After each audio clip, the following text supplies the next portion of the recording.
আসসালামু আলাইকুম। বিসমিল্লাহির রহমানির রহিম। সবাইকে রমজানুল মোবারক। সবাই কেমন আছেন? আলহামদুলিল্লাহ আমিও ভালো আছি। তো ভিউয়ার্স আজকে সেহরি খাওয়ার আয়োজন করলাম।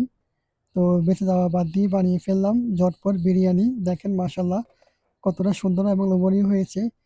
দেখতে যেমন সুন্দর হয়েছে খেতেও মাশাআল্লাহ অসাধারণ হয়েছে।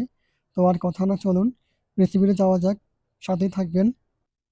ভিউয়ার্স বিসমিল্লাহ বলে আমি চুলাটা অন করে দিলাম। পাতিলটা গরম হওয়ার পরে পাতিলে পরিমাণ মতো তেল দিয়ে দিলাম। তেলটা আপনি বেশিও দিবেন না কমও দিবেন না, তার কারণ তেলটা হচ্ছে ক্ষতিকর, বাড়তি খাওয়ার দরকার নেই। তো তারপর তেলটা গরম হওয়ার পরে আমি তারপর গরম তেলের মধ্যে দিয়ে দিব কেটে রাখা পেঁয়াজগুলো। ভিউয়ার্স এখানে পেঁয়াজ আর কাঁচামরিচ আপনি একসাথে দিবেন, তাহলে রান্না খুব সুন্দর একটা ফ্লেভার থাকবে। কাঁচামরিচ আর পেঁয়াজে খুব সুন্দর একটা মিশ্রণ তৈরি করবে। তো সব কিছু আপনি দিয়ে দেওয়ার পরে চামচ দিয়ে ভালো করে নাড়বেন, এমনভাবে নাড়বেন যাতে করে পেঁয়াজ কাঁচামরিচ একেবারে মিলেমিশে একাকার হয়ে যায়। তো আমি ঢেকে দিব 1 মিনিটের জন্য। 1 মিনিট পর ঢেকে দিয়ে আমি আবারও খুব সুন্দর করে নেড়ে নেড়ে ছেড়ে দিব, এবং এই পর্যায়ে দিয়ে দিব ধনিয়ার গুঁড়া, সামান্য পরিমাণ জিরার গুঁড়া। সব কিছু আমি একসাথে মিক্স করার পরে তার মধ্যে দিয়ে দিব সামান্য পরিমাণ হলুদ, সামান্য পরিমাণ মরিচের গুঁড়া, সামান্য পরিমাণ রাঁধুনি মশলা, এবং দিয়ে দিব কেটে রাখা টমেটোগুলো।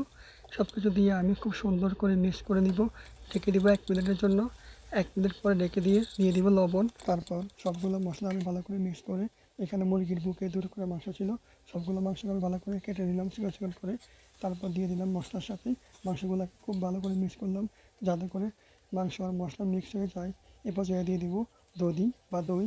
তো দই দেওয়ার পর আমার দেখেন কালারটা কত সুন্দর হয়েছে মাশাআল্লাহ। তো আমি দই মশলা মাংসটাকে ভালো করে মিক্স করে রেখে দিব। 2 মিনিট পরে 2 মিনিট পরে এসে দেখি মাশাআল্লাহ কত সুন্দর কালার, সুন্দর একটা গ্রাম চলে আসছে আলহামদুলিল্লাহ। তো দেখেন আমি সবগুলো মশলা ভালো করে আবার মিক্স করে নিলাম যাতে করে খুব সুন্দর একটা ফ্লেভার চলে আসে। ভিউয়ার্স এখন আমি দিয়ে দিব কালকে রান্না করা বেঁচে যাওয়া ভাত।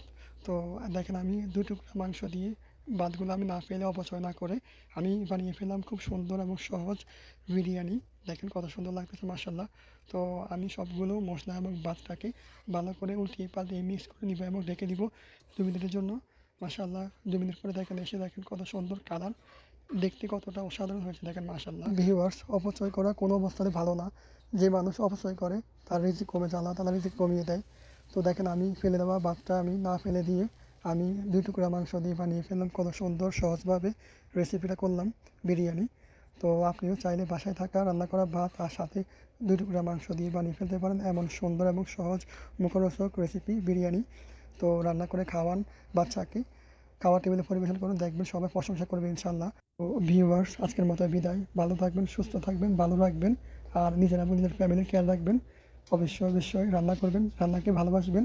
তো দেখা হবে, কথা হবে অন্য কোনো দিন, অন্য কোনো সময়ে। সুস্থ থাকবেন। আল্লাহ হাফেজ। আসসালামু আলাইকুম।